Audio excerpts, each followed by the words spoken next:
Okay, balik tayo. Ito pa ngayon yung LED light ko.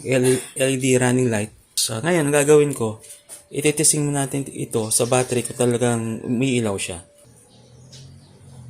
Yan po, umiilaw po.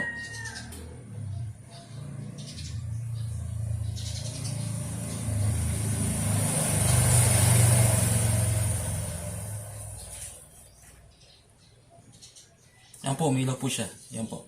So, nahulugan. Pwede ko na ikabit.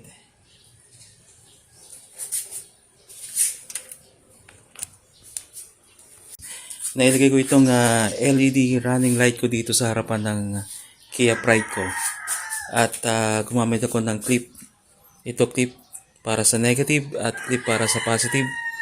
So ito naka-off itong battery pansamantala. Pag pick on ko siya, iilaw tong LED running light ko.